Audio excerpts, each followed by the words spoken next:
Welcome to a new Daily Top Askreddit video. Today's topic: what should teenagers these days really start paying attention to as they are about to turn 18? How you organize a day without the structure of school. That planned environment is going away fast, and some of your peers are really going to struggle with finding their pace and motivation. Also, procrastination is a bitch. I'm reading this while procrastinating. Edit: why do I have so many upvotes for ruining my day and wasting my precious time? Edit 2: I just remembered that my math teacher told us that if you can do it now, do it later, because you might not have to do it then. I'll read it later. Procrastination and drugs don't mix. The only decent criticism of weed I've heard is not fake health reasons, but because it makes you happy / content. For a lot of people that can mean procrastinating or losing your drive to do things even if they are good for you. Obviously weed isn't the sole cause of procrastination, but it can compound the issue. You are now risking real jail time. Addendum: commit any crimes you really want to do before turning 18. Like graffiti. Edit: as some commenters have said, don't try this if you're black in the United States. i.e., https://news.stylepublicradio.org/post. You're extremely more likely to be tried as an adult in America if you're a black teenager. BTW, remember to support banning the prosecution of children under 18 in adult courts and candidates that have plans to do so. If you turn 18 before elections and primaries, you can usually register to vote in advance. TLDR, commit war crimes before turning 18. What were once just shenanigans, kids will be kids, are potentially things that will haunt you for a really long time. Yup. Shoplifting is a good example. At age 12 you get in a little trouble. At 18 you are going to county for 30 days, and that can have ripple effects for years. Develop healthy habits now. Proper nutrition, a steady sleep schedule, regular exercise, etc. You are in a fantastic position to build a healthy lifestyle that will elevate your quality of life for the rest of it. It is much, much harder to change existing unhealthy habits that have been established for years. Most people aren't able to. Give yourself the best chance for a lifetime of health and happiness now. Sleep is a big one. Waking up at 6 a.m. on weekdays and 12 p.m. on weekends can really fuck you up. Bedtimes are useful. When I had an 8 a.m. class, I tried to be in bed by 11 the night before. When I still overslept, I moved it to 10. Still didn't work because my MWF classes didn't start until 10:45. Taking care of your physical and mental health before you fall into the trap of I don't have time for it. Really sit down and think about how you can better yourself for your own sake. Your data trail online. Old Instagram and Facebook posts can come back and haunt you during future interviews. Yeah, do a spring clean and nuke everything. In some jurisdictions, Europe, maybe California, you can have things purged under privacy laws. How? Authorized user is sort of a cheat code in the credit world. If your parents have decent credit and take care of their shit, see if they'll make you an or on a card and then lock the card up in a box. Being or makes the credit history of the account show up on your credit report. If financial responsibility is a big deal in your house, this can have some major advantages when you're trying to get started. This is seriously one of the best things that ever happened to me, financially speaking. My parents were kind and thoughtful enough to make me an or on their account, and because of that good credit score, and my good job, I was able to secure a home loan last year at the age of 23. Keep in mind though that I have no student loans or other major debts. I fully acknowledge that this situation is a privileged one. Not everybody has parents with a good credit score and / or are willing to make you an or, but it's absolutely something I'd recommend to anyone who has this opportunity. Be social, but remember friends will come and go. Invest in people that won't invest in you. Yep. Get ready for your friend circle to shrink by half or more.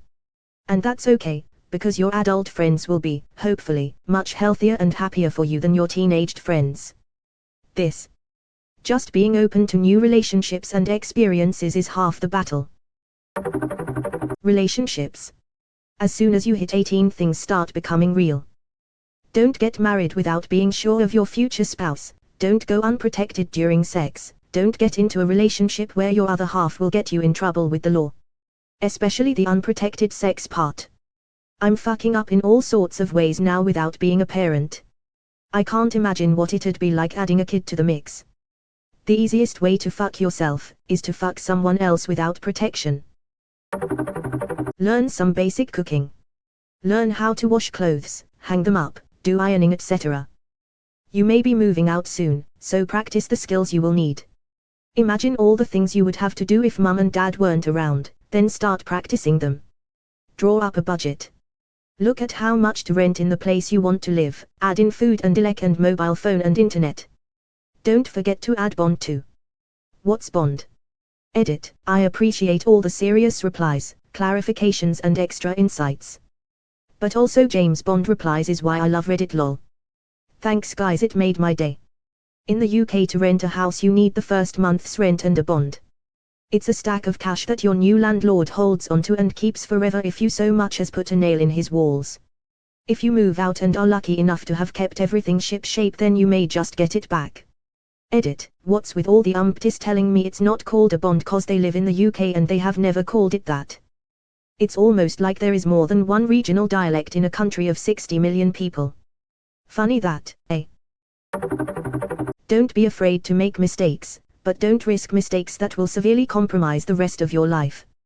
What I see, across cultures and countries, is an enormous pressure to be perfect, so high that no one can ever possibly meet the pressure. So, people make mistakes, as they should. The problem is that the pressure to be perfect makes all mistakes seem the same. Risk losing some money.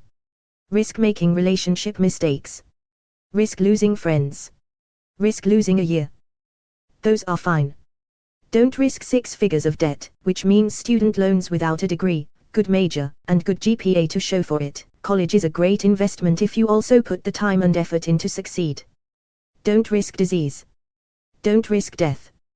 Don't risk pregnancy. Don't risk drug addiction. Don't risk a felony conviction. Take the kinds of risks your 25-year-old self will laugh at. Don't take the kinds of risks your 25-year-old self will curse you for saddling them with. Edit. Clarifying that I'm not saying college is a bad investment, just that you should be smart about it and also put the effort in to make sure the investment pays off. Basically, don't make a mistake that you can't get yourself out of if you need to. Listen to your desires and dreams. I'm 28. My goals and dreams now are vastly different than when I was 18.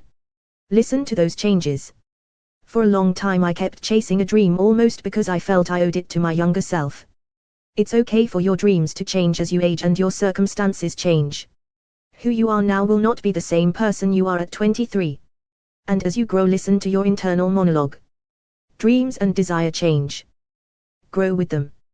Piggybacking off of this, make sure there are some hobbies you really enjoy, and preferably some of which you can do alone / at home.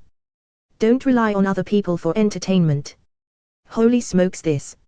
I grew up with a few really good friends. Since then we've all went our separate ways. We still keep in touch. But it took me a good 2.5 years to figure out how to keep myself entertained. I fished my whole life, and played guitar for a lot of it.